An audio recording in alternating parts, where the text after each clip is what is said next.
Things banned forever because one person ruined it for everyone.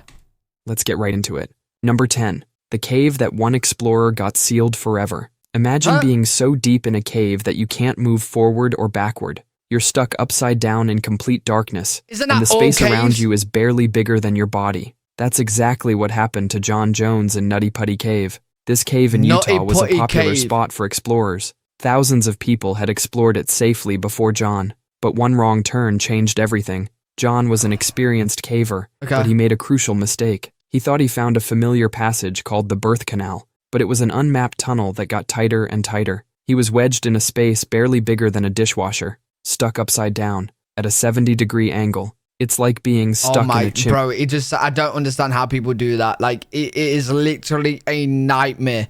Like, why?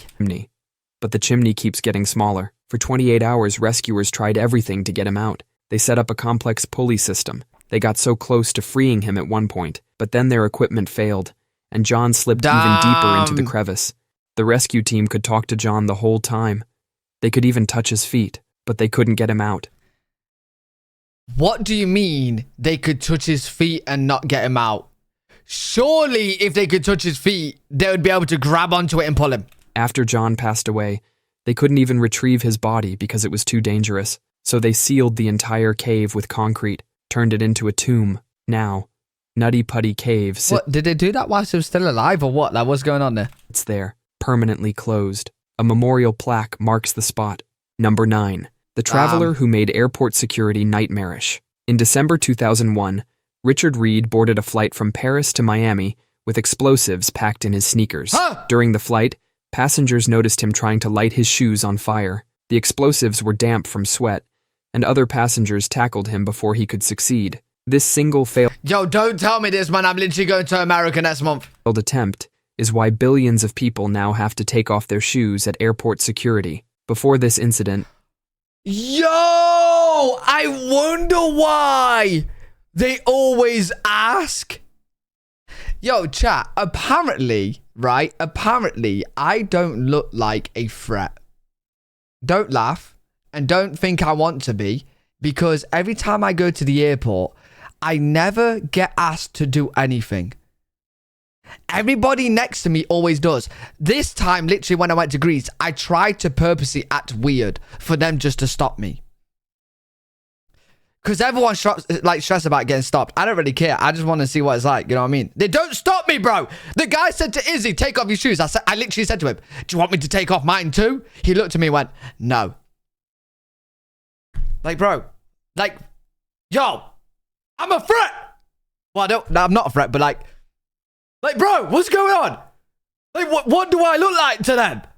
I don't get it. I literally, you know when I walked through the buzzer thing, I was walking and I was looking at security and I was making sure that I pulled some awkward face. You know, like I was like hiding something. They just stared at me and didn't care. But then Izzy's sister goes through. Stop right there. Like, bro, what? Like, honestly, I'm getting a little bit upset now. I just want to be searched. I want to be touched and searched.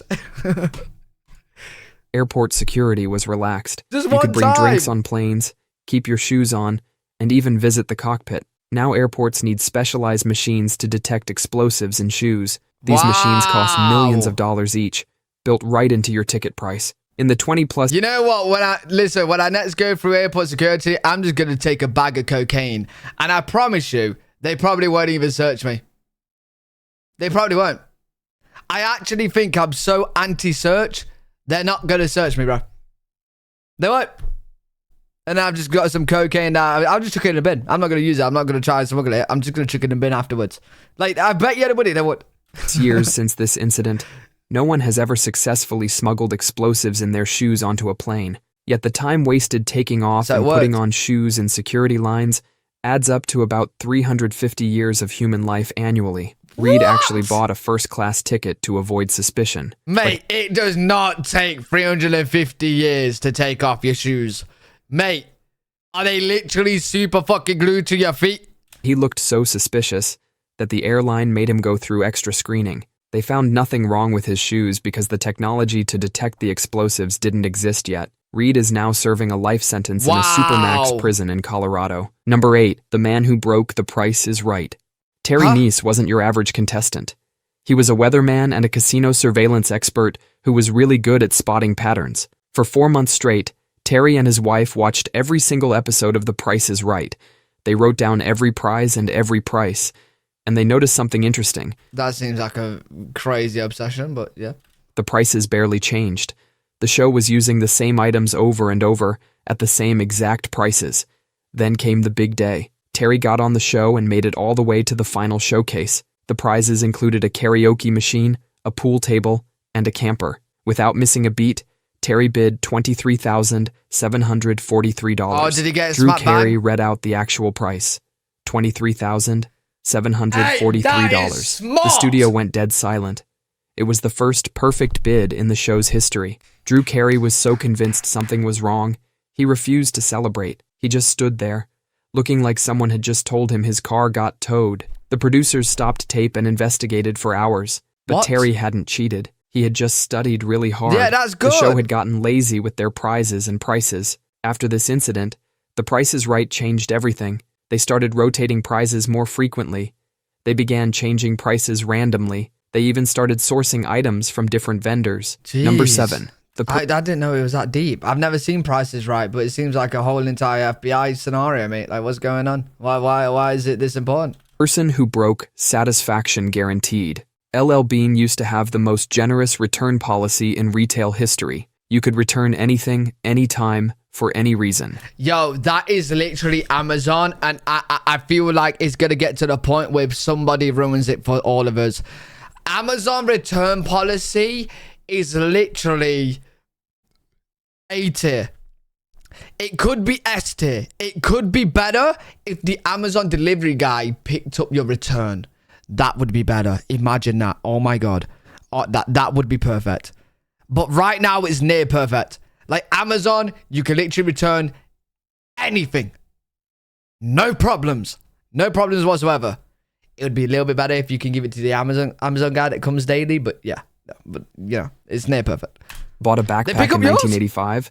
You could return it Oh, in they don't 2018. Dog ate your boots? They would take them back. Found an LL Bean jacket at a yard Amazon sale? would do this. They'd accept that too. In 2017, LL Bean noticed something strange in their returns department. One customer kept buying their stuff from thrift stores and yard sales. He'd return these ancient, beaten-up items for full-price Wow. refunds. Taking This wasn't advantage. just a one-time thing. Taking He advantage. made it his full-time business. Then he'd walk into their stores with garbage bags full of worn-out clothes. The company estimated he made over $50,000 doing this, and it was completely legal. Their policy stated, 100% satisfaction guaranteed, no questions asked. Do they still In do it? 2018, LL Bean changed their legendary lifetime guarantee to a one-year return policy. A 106-year-old promise was gone. The company had to take out full-page newspaper No ads to explain way. why. Because of one person exploiting the system, millions of legitimate customers lost their lifetime guarantee. We all Number hate 6, him. the Cleveland Balloonfest disaster. A Coast Guard member searches for 2 missing fishermen in Lake Erie. He spots something bobbing in the water that could be a head. A dolphin. But as he gets closer, it's just another balloon among thousands covering the water's surface. Oh. On September 27, 1986, Cleveland created one of history's most bizarre disasters. United Way planned to release 1.5 million balloons into the sky. Why? Thousands of volunteers spent months inflating balloons inside a giant net structure. The release looked spectacular for about 30 seconds. Then a storm rolled in. When those millions of balloons hit the cold air and rain, they didn't float away. They came crashing back down all over Cleveland. Drivers couldn't see through the storm of balloons. Oh my God. The airport shut down because pilots couldn't distinguish between balloons and birds. Yo. This don't sound like a good idea anyway. Even if they did just go floating up in the sky, would it not like fucking disrupt like planes or nah? Can it not go that high? I don't know. How high can a balloon goes? Like could it fuck up the planes or not? The Coast Guard couldn't find the 2 missing fishermen because the lake was a blanket of balloons. Wow. Both men were found dead. Yo, think about all the fish is gonna choke and die, mate. Oh, I feel bad for all of them other than tuna, because tuna's quite nice and cod, and that's just an easy fishing catch. But like, yo, think about like Nemo and stuff. Their wives sued United Way. That's The championship nuts. horse injured itself in panic from balloons landing in its pasture. It had to be put down. Oh, wait. If you guys ever had, like, fish before and had a piece of balloon in, well, now you know why. The owner sued too. The balloons kept appearing for months. On beaches, in trees, in fish's stomachs. Some even reached Canada. Because of this disaster, What? mass balloon releases are now banned in many places. Well, they should be anyway, because it's literally borderline littering. Do you know what I'm saying? Like, that is there's no difference to releasing a balloon in the sky than dropping a piece of wrapper on the floor. It's just littering. Number 5. The urban explorer who shut down a power plant. An Like, I know balloons sometimes accidentally go, and that's whatever, but like...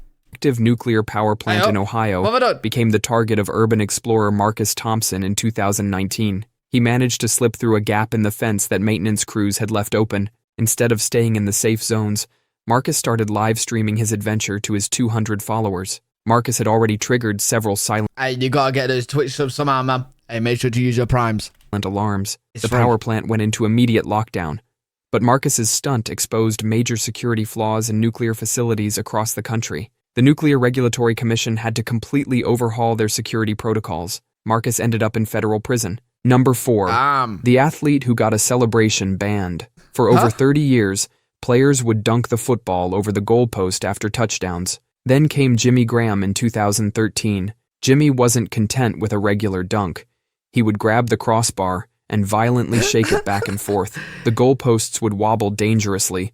Stadium staff would have to run out and straighten them. Games would be delayed while they made sure the posts weren't about to collapse. Things finally went too far when Mate, this ain't basketball, man. You're not slam dunking. What are you doing hanging on the bar? he bent a goalpost so badly that a game had to be stopped for 20 minutes while crews fixed it. The Yeah, NFL how had heavy seen was enough. he? In 2014, they banned dunking over the crossbar completely. dunking. 3 decades of one of football's most iconic celebrations gone because one guy had to take it too far. Number What? Is that actually a very common like celebration? What was? 3.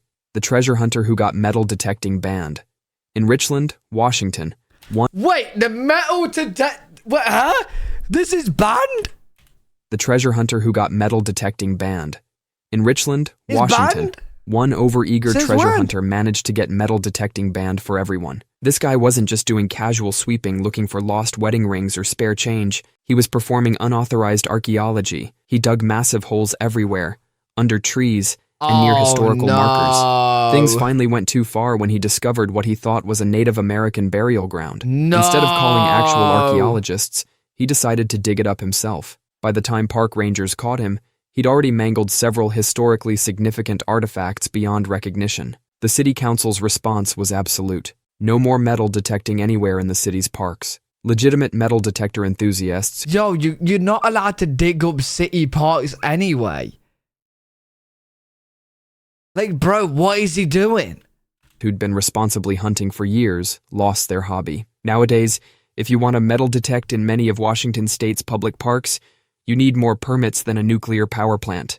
Number 2. The person whose pet got an animal banned from a country. In 1992, Hurricane Andrew destroyed a python breeding facility in Florida. Dozens of Burmese pythons escaped into the wild. The facility's owner had been keeping way more pythons than they were supposed to, and they hadn't secured their cages properly for the hurricane. Today, there are somewhere between 100,000 and 300,000 pythons slithering around the Everglades. What? Just because of this one guy? Just because this one guy had a few pythons in cages and a hurricane released it, that is 100,000 pythons? In Florida? Yo! Oh my god. Oh my god. Hey, yo, Florida's GG's. Florida's GG's. They've already got crocodiles and alligators to deal with. Now they got goddamn pythons literally racking up. They're going to be in the millions. They're going to be in the millions. These snakes can grow up to 20 feet long and weigh 200 pounds. 20 feet? They're eating everything. 20 fucking feet! You're telling... Bro! Nah, I'm never going to Florida. I'm never going to Florida. 20 feet! Rabbits, raccoons, deer, and even alligators. The problem got so bad that Florida banned Burmese pythons as pets in 2021. Because one person couldn't properly secure Holy their python shit. collection, nobody in Florida can have one as a pet. These snakes Well, no one in Florida needs one as a pet because all they gotta do is go outside and there's 100,000 of them. They could just save one of them as a pet and just feed it.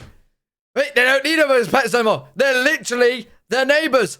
are basically impossible to get rid of. Number 1. Mad.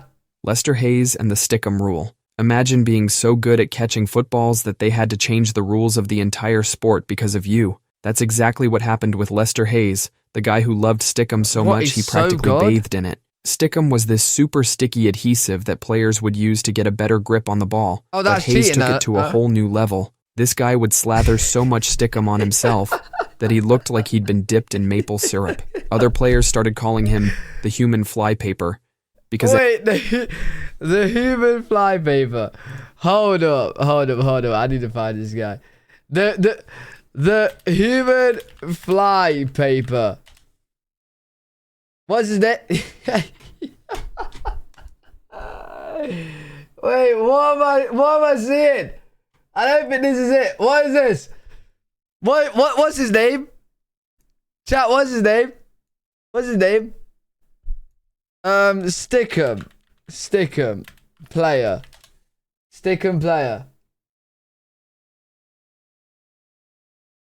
Stickum player. This guy, I don't know. I'm not really getting good. I'm not. Oh, is that the stickiness on him? Lester Hayes. Lester Hayes.